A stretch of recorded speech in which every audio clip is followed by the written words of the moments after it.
করতে ঘুমিয়েছিলাম, তবে আমি এখানে কেমন করে এসেছি। না না, কে বাচ্চারা আমাদের এখানে নিয়ে এসছে, আমি তো কিছুই খেয়াল করতে পারছি না।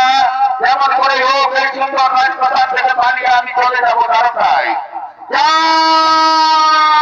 আমি দ্বারকা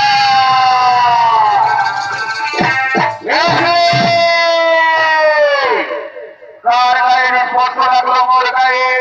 একই একই তোমরা সারা রমণীগণ, তোমরা মানবী না দানবী না কিছু আছি কিবা উঠেছে এখানে মরে এনেছো, তোমাদের আচার পরিচয় আমাকে খুলে বলো। নতুবা আমার এই চাপ ঘুরিয়ে তোমাদেরকে চাপকে ভিতরে ছাড় করে দেবো। অগো অগো আমার প্রাণের ধন, আমি বান রাজার মেয়ে উষা। প্রতিদিন রাতে স্বপ্নে তোমাকে পাই সখা, স্বপ্নে যে আমি তোমাকে ভালোবেসে ফেলেছি, স্বপ্নে যে আমি তোমাকে মন দিয়ে ফেলেছি সখা। তাই আমার প্রিয় চোখে চিত্রলেখা তোমাকে ঘুমন্ত অবস্থায় এখানে তুলে নিয়ে এসেছে। কি বললে নামটা তুমি উষা, তবে কি তুমি সেই উষা যাকে আমি শয়নে স্বপ্নে নিশ্চয়ই জাগরণে দেখতে পাই। আমি তোমার সেই প্রাণের প্রিয় উষা। এসো না সখা, আমার হৃদয় মন্দিরে এসে আমার প্রেমের অগ্নি জ্বালা নিবারণ করো।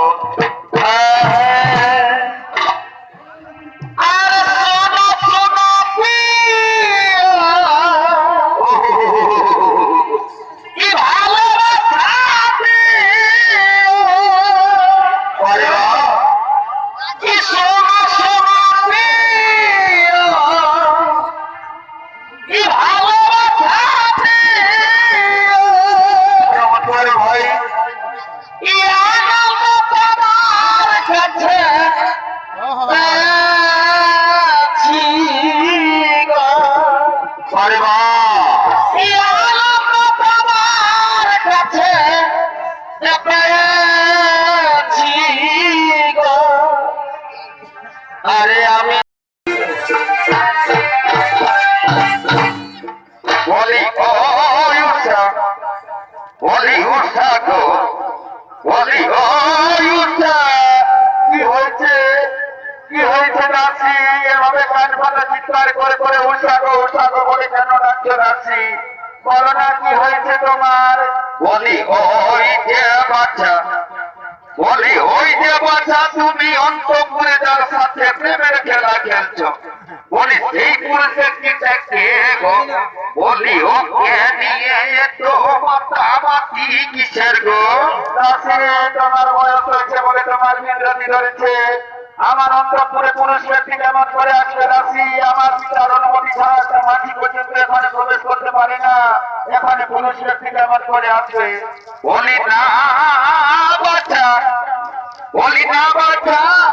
আমার বয়স হয়েছে বলে কি আমি চোখে কম দেখতে পাই? আমি সবই কিছুই দেখেছি বাচ্চা। তুমি যখন সব কিছু দেখে ফেলেছো তখন কথার বাইরে কাউকে বলো না যাচ্ছি। নতুবা লজ্জায় ঘৃণায় কবে দুঃখে আমার এই কলঙ্কিত জীবন আমি বাইরে মুখ দেখাবো কেমন করে? সহায় তোমার পায়ে পড়ে যাচ্ছি, এ কথা বাইরে কাউকে বলো না। বলি না বাচ্চা, হতে পারে না। আমি যখন সব কিছু জানতে পেরেছি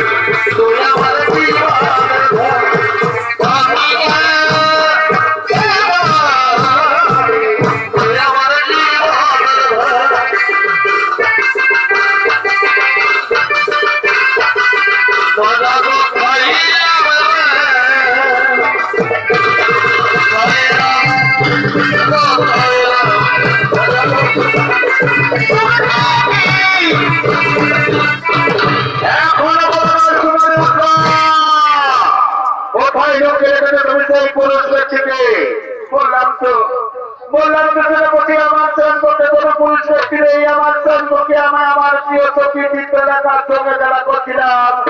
আমার মিথ্যা কথা বলছো। তোমার পিতার কাছে যখন সম্মান রয়েছে তখন নিশ্চয়ই তা সত্য।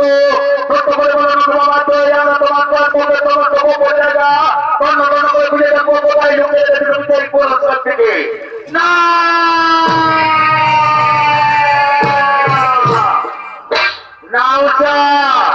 আমি দ্বারকাধীপতি শ্রীকৃষ্ণের নাতি আমি তোমার পিতার সামর্থ্যের বই বিরুদ্ধে গোপন স্থানে লুকিয়ে থাকতে পারি না আমি ভীরু কাপুরুষ নয় আমি বাহুবলে যুদ্ধ করে দেখতে চাই তোমার পিতার কোন সামর্থ্যে আমারও বাহুতে কম শক্তি নেই ও তুমি তাহলে সেই পুরুষটি যে গোপনে আমাদের রাজকুমারী করতে প্রবেশ করে তার সঙ্গে গোপনে ভালোবাসায় লিপ্ত রয়েছ আমি এখানে গোপনে প্রবেশ করিনি আমাকে ঘুমন্ত অবস্থায় এখানে তুলে নিয়ে আসা হয়েছে তবে হ্যাঁ যে গোপনে ভালোবাসার কথা বলছো তাও ঠিক সত্য আমি যেমন উষাকে ভালোবাসি উষাও তেমনি আমাকে ভালোবাসে গান্ধর্ব মতে করেছি আমরা বিবাহ এই ভালোবাসার জন্য আমরা একে অপরে জীবন দিতে জীবন দেবে বন্দি করো সেনাপতি বন্দি করে নিয়ে গেলে আমাদের অন্ধকারে কারাগারে মহারাজের উপযুক্ত বিচার করে শাস্তির বিধান করবে সেনাপতি বন্দি করো বললেই আমিও বন্দি হয়ে যাবো আমিও কোনো দুর্ভাগ্য কেন হয় না কারণ ভারতে কম শক্তি নেই তবে যে প্রিয় যুবক ধর অস্ত্র কারণ অনেকে হয়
ভালো ভালো বেলাটা পয়সা আমার কিসের দাঁড়ি গো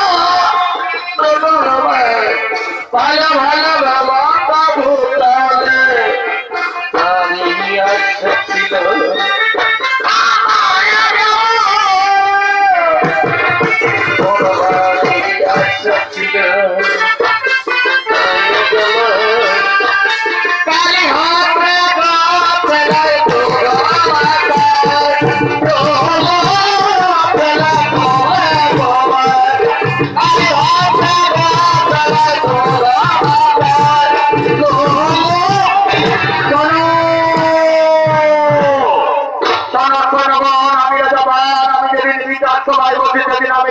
বিচার করি আমার বিচারে কোন স্নেহ দয়া মায়া মমতা পিতৃ কন্যা বলে কিছু নেই যাও তোমরা যখন তোমার কারাগারে বন্দি করে দেখো তাহলে কাঁদতে কাঁদতে নিয়ে আমার এই বিচার সভায় আমি তার উপযুক্ত বিচার করে শাস্তির বিধান করবো। আরে কথা যেন ভুলো না আমার মেয়ে ওষা কৌতলা নিয়ে আসবে এই বিচার সভায় আমি তারও বিচার করে শাস্তির বিধান করবো।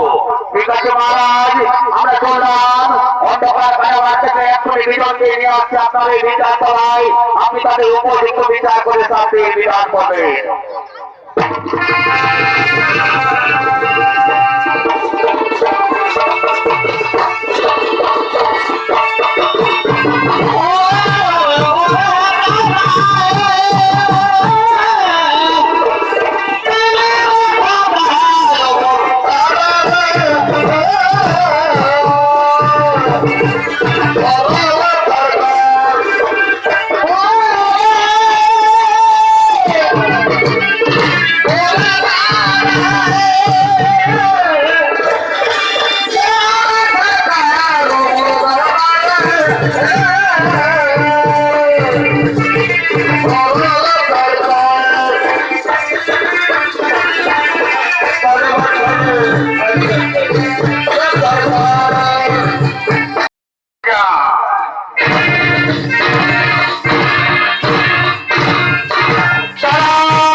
যতক্ষণ পর্যন্ত জীবন থাকবে ততক্ষণ পর্যন্ত চলবে চাবুকে রাখা।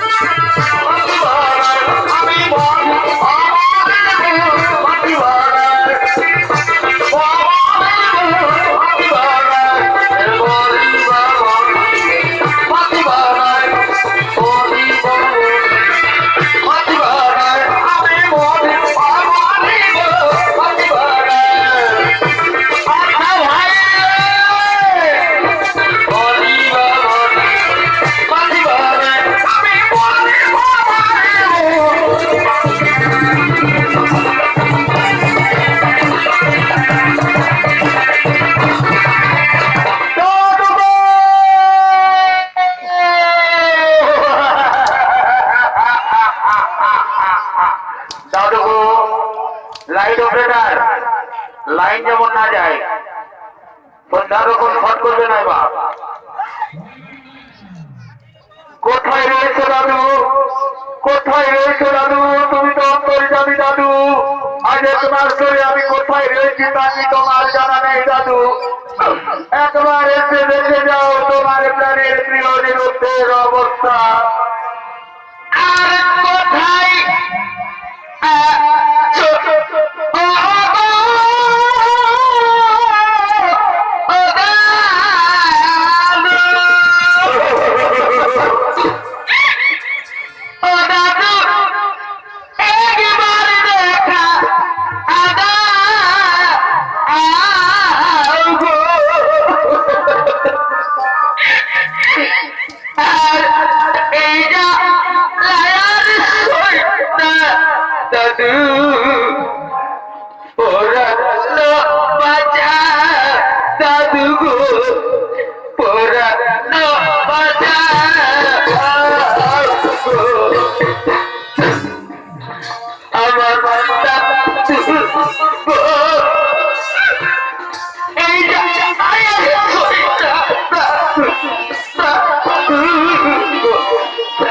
আমার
আমি তো এসে গেছি মহান রাজা কাছে, যেমন করে হোক আমার প্রাণের প্রিয় যুদ্ধকে উদ্ধার করে নিয়ে আসতে হবে। কোথায় রয়েছে তুমি?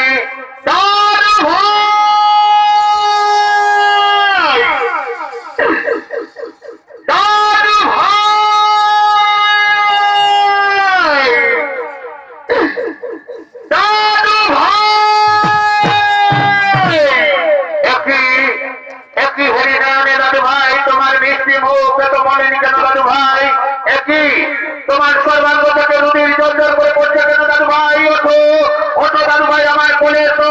তোমার শরীরের সমস্ত রক্ত মুছে দিয়ে তোমাকে নিয়ে যাবো দ্বারকায়। এসো আমার কোলে এসো। ইচ্ছে করলেই ওকে এখান থেকে নিয়ে যেতে পারবে না। ও যে যখন অপরাধ করেছিল এই অপরাধের শাস্তি ওকে পেতেই হবে। ওকে যদি এখান থেকে নিয়ে যেতে হয় তাহলে আমার সঙ্গে করতে হবে যুদ্ধ। যুদ্ধে যদি আমি পরাজিত হই তবেই ওকে এখান থেকে নিয়ে যাবে, নতুবা সারা জীবন ও আমার অন্ধকার কারাগারে করবে। তুমি জানো জামান, তার সামনে দাঁড়িয়ে তুমি যুদ্ধের ঘোষণা করেছো। যার নামে স্বর্গ মর্ত পাতাল তিনপুর কাঁপে, তার সঙ্গে তুমি যুদ্ধের ঘোষণা করেছো। হ্যাঁ, এতদিনে উপযুক্ত যোদ্ধার সাথে অভিমরণ যুদ্ধ করে মনে রাজ করিব পূরণ। মেটাবো রাজামান, তোমার মনে রাখা আমি মিটাবো। দেখি তব করে কত শক্তি, তার অর্থ করানো কে হয় জয়, কে হয় পরাজয়।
ভগবান চিরদিন ভক্তের অধীন। তব তপস্যার জোরে শিব ঠাকুর সশরীরে তোমার রাজ্যে বিরাজমান ছিল। তাই আজ তোমার হয়ে হরির সঙ্গে যুদ্ধ করতে উদ্যত হয়েছিল। এই ছিল বিধির বিধান। এই যুদ্ধে কারো জয় কারো পরাজয় হয়নি। তাই এরপর আমরা শিব ঠাকুরকে নিয়ে যাবো কৈলাস পর্বতে। না না ব্রহ্মদেব, এই মাত্র আপনি বললেন ভগবান চিরদিন ভক্তের অধীন। তাহলে কি আমি শিব ঠাকুরের ভক্ত হয়ে গেলাম যে শিব ঠাকুর আমার রাজ্য ত্যাগ করে চলে যাবে কৈলাস পর্বতে? না না রাজাবান, সে কথা তো বলিনি, কিন্তু বিধির বিধানে যা ছিল তা ঘটে গেল। এরপর তাকে যেতেই হবে কৈলাস পর্বতে। ঠিক আছে ব্রহ্মদেব, আপনার কথা না হয়ে মেনে নিলাম, কিন্তু তার আগে আমার একটা কর্ম করে দিয়ে যেতে হবে। শুধু দর্শক মন্ডলী, আমার পূজনীয় মা ও বোনেরা, সর্বপ্রথম মর্তভূমে কোথায় কিভাবে শিব পূজার প্রচলন ঘটেছিল? পুরাণ প্রমাণ মতে সর্বপ্রথম মর্তভূমির বান রাজার রাজ্যে ব্রহ্মদেবের হাত ধরে শিব পূজার প্রচলন ঘটেছিল। তাই এরপর আপনাদের আলোক উদ্ভাসিত মহান মঞ্চে দেখতে পাবেন শিব পূজায় পাঠা বলি।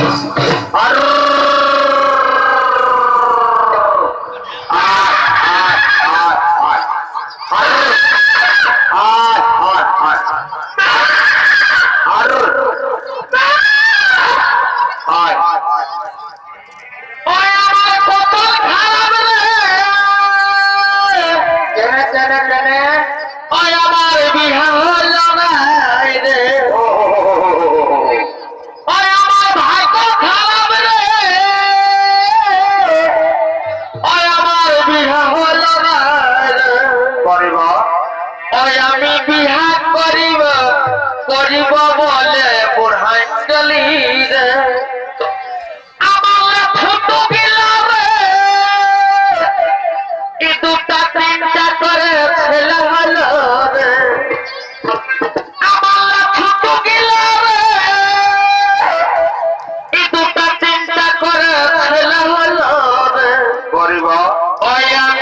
ইহা করিব করিব বলে বুড়াই গেলি। ইহা করিব করিব বলে বুড়াই গেলি।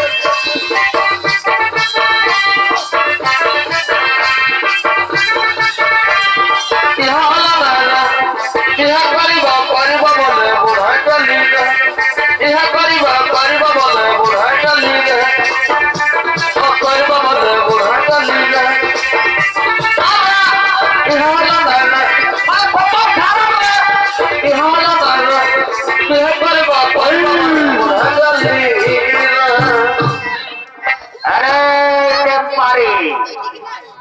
কি হল রে ভাই ফুটানি? ভাই সর্বাধন টেম্পারিয়ার ফুটানিটা চলে যাবে না, বুঝলে না? যত তাড়াতাড়ি সম্ভব আমাদের রাজ্যের প্রত্যেকটা ঘরে ঘরে শিব পূজার প্রচলন হবে মহারাজের আদেশ। আরে এটা আমরা ওকে পূজা করবো, তুই শিব পূজা করবি। আরে তুই তো বললি তুই শিব পূজা করবি। আরে ঠাকুরটাকে ডাকেছিস? এই শালা, এটা তো আমার মনেই ছিল। আচ্ছা তুই ঠাকুরের ঘরটা দেখেছিস?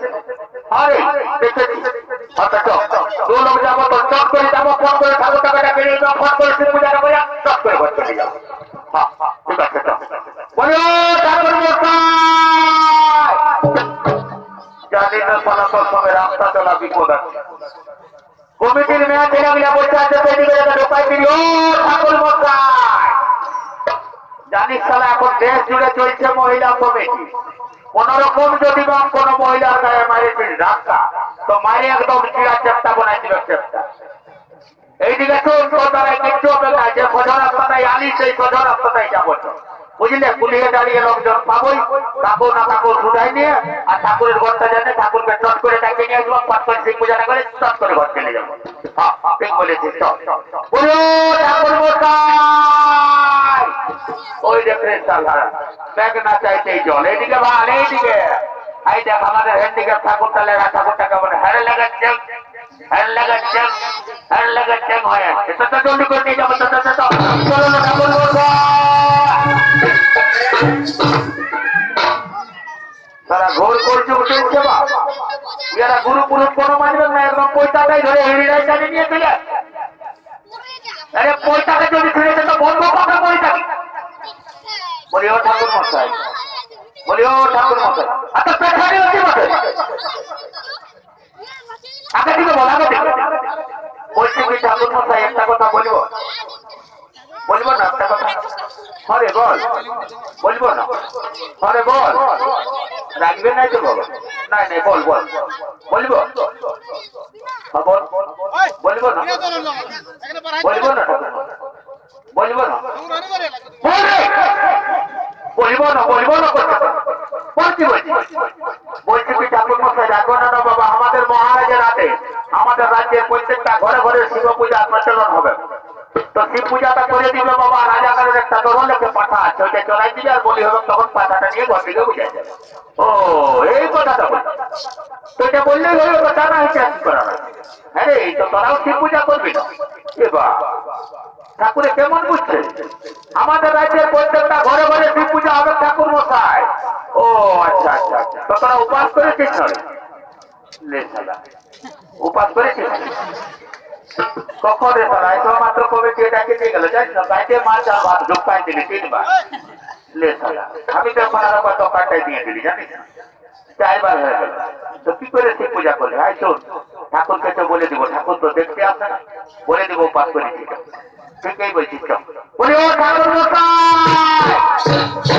বলছি কি আমি 3 বার ও 4 বারই না তাহলে চামড়ার মূল্য বড় ছোট্ট টাইপের বলছি তুই ঠাকুর মশাই মাইরি বাপে কি খাই বলছি একদম নিচে আলা সকালে উপাস আছে কিছু খাই বাহ তোকে দেখেই মনে হচ্ছে রে তোরা উপাস আছে বুঝলে না শিব পূজা বটে কোনো দিল্লামি নয় শিব পূজা করলে কি হয় জানিস কি হয় ঠাকুর মশাই শিব পূজা করলে সংসারের মঙ্গল হয় লেখাপড়া ভালো হয় আর বিশেষ করে কি হয় জানিস না একটা ভালো পেতে বহু জানা পাবে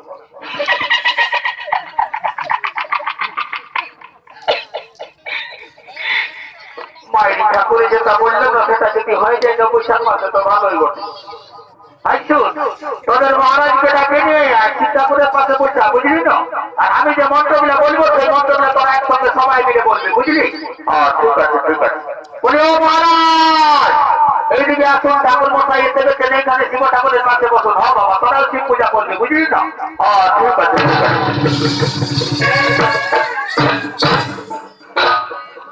ভোটাটাই বললো শিব পূজা করবো আর দিল চিনকে যা দেখা যাবে যে আমার দেখা নাই জানিস না আমি এবারে এই যে পরীক্ষাটা লিখেছি কোন রকম যদি শিক্ষা করে যায় পাস করে যায় না বা তো জানিস না জঙ্গল মহলের ছেলে বটে কোন হোক যা না হোক সিভিক পরীক্ষা রাখা গেছে বারে ইনশাল্লাহ জায়গায় জায়গায় ভালো স্বপ্ন দেখছে রে বলছে শিব পূজা করে আয়ে পাস করে আর ওদের সিভিক পুলিশ হবে শিব পূজা দুর্গা পূজা কালী পূজা সরস্বতী পূজা করে সবাই যদি আয়ে আর দিয়ে পাস করতো হলে তো সকাল সন্ধ্যা কেউ দিচ্ছে নেই যাইতো নাই সবাই সারা মন্দিরে ধর্ণা দিয়ে পড়ে থাকে ইনশাল্লাহ বলছে আয়ে পাস করে যা যা যা যা যা পূজা করবা আমি 4 বার ঢোকাইছি আমার জীবনটা গুছাবার চাইছে জানিস পাঁচে যদি থাকে আর বছর ঘুরে আরেকবার এটা লিখবো না জীবনটা যদি না থাকে তো ক্ষতি হয়নি যা তুই পূজা কর যা আচ্ছা আচ্ছা তোকে করতে হবে না ঠাকুর মশাই শুরু করলো বাবা পূজাটা শুরু করো বলো মহাদেব মহাদেব মাতানো মাতানো মহাদেব মহাযোগী মাতানো মাতানো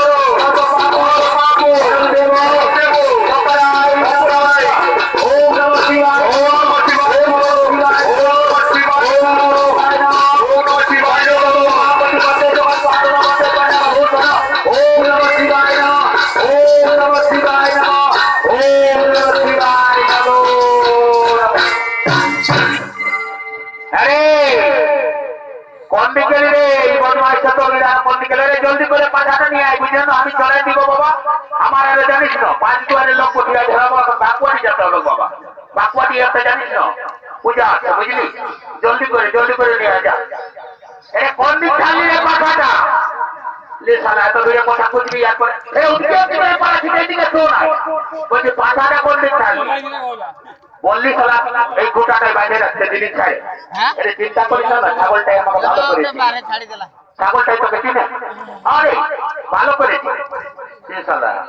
ছাগল আজকাল মানুষ চিনছে হতেও পারে ভাবি আর চেহারাটা শরীরটা তো ছাগলের রকমই দেখায় সালা ছাগলের রকম দেখতে পাচ্ছে এই ছাগলটাকে চড়াই সেই জন্য কিনে ও আচ্ছা আচ্ছা হতলে জলদি করে খাবার ঠাকুর একেবারে চিন্তা চাচ্ছে মাথার মাথায় খায় আজ জলদি করে লে নিয়ে আয় জলদি করে আর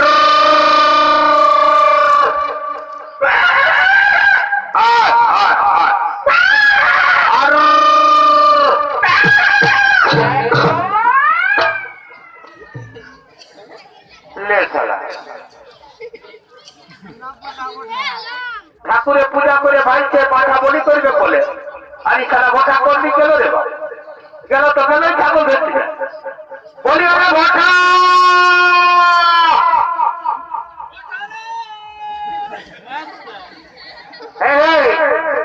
তোরা আমাদের ভোটাকে দেখেছ নাই বা ইয়ারা তো সব কুতুর হাসছে আজকাল কে তার কথা শুনে বা সবাই নিজের তালে ঘুরে বলি ওরা ভোটা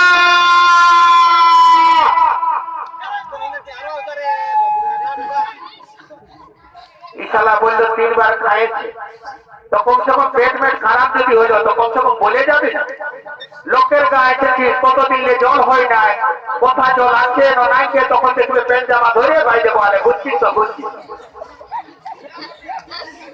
আরে ভোটা করতে যাই না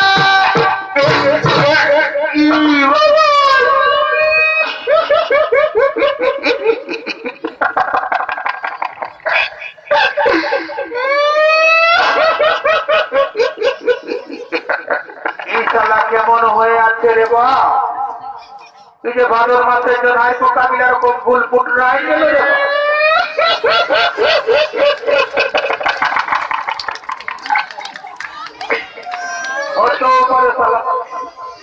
রাজা ঘরের পূর্ণা পাঠা ছিল না কোনো কোন জায়গাটায় ঘুরতে আসছিল না রে বা ইয়ার মাথাটা করে পিছলা ছিটকাই দিল না কি বাবা এটা তো নরম লাগছে রে বাবা পিছলা সকাল সকাল দোকান খুলে দিল রে বা তারা খালাই তোকে মন্দির দিব না এই তোর 12টা বাজার নিবার আছে তারা বলি ও ঠাকুর মশাই কি হইলো বাপ কই তোকে পাটা কই বলছি কি ঠাকুর মশাই তুমি ঠেঙ্গাটা ধার দিবে বাবা কেন বাপ ঠেঙ্গাটাই কি হবে ঠেঙ্গাটাই কি করে ছাগল কেটে আসবে না ঠাকুর মশাই একটু দরকার আছে দেন বাপ দেখ বাপ এত বড় মেলায় গোটা রাত নিয়ে ঝগড় কথা কোনোদিন হয় না তুই কাল তোকে সকাল সকাল ঝগড়া লাগবে বাপ ঠেঙ্গা দিয়ে হবে নাই মায়েরি বাপের কিনা ঠাকুর মশাই তার সঙ্গে ঝগড়া নাই নাকি ওখানে ঘুরাই দিবে লে বাপ তুই তো মানবি না যে দেখছিস না রে এখনো সময় আছে যদি উঠবি তো উঠে যা আনাল ঠেঙ্গাটা দেখ একদম নিরাশ ঠাকুরে মনে হয় আজই কোনো জোর লেখাচ্ছে আর নাহলে তোর দেখ না এখন দোকান খোলাটা বাই করছি তারা আজ এমন দিন দিব না একই জায়গায় একদম 12টা বাজায় দিবার আছে তারা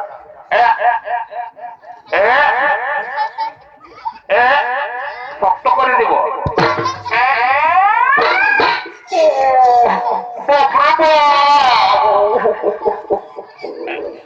রে তোর সঙ্গে এতটুকুলে স্কুল গেলি রে এতটুকুলে ক্রিকেট খেললি আর এখন সারা সোনার কাছে ঘুরে বসছি যদি কোন রকম সকাল সকাল বলা করলি তো তুই এমন মোট জায়গাটায় দিলি ধারায় নিয়ে হুলকা জাল করে দিলি রে তাহলে ছাগল ধরার মোড় আপনার নাম রাখে দিতে পারে কোনো বলবি না নাম তো আমার বাপে দিয়েছিল জানিস না যত ছাগলটা ধরে দেখাচ্ছে আমি তো কোন রকম বাঁচতে গেলি জানিস তোকে যদি বুঝাই না তো ঝালটাই কি পুরুলিয়ায় কি রাখি নিমসেও চান্স পাবে আরে ওটা আমার বাবা হাতের খেলি ওটা দেখবে এখনই ধরে দিব হতো ধন্য আর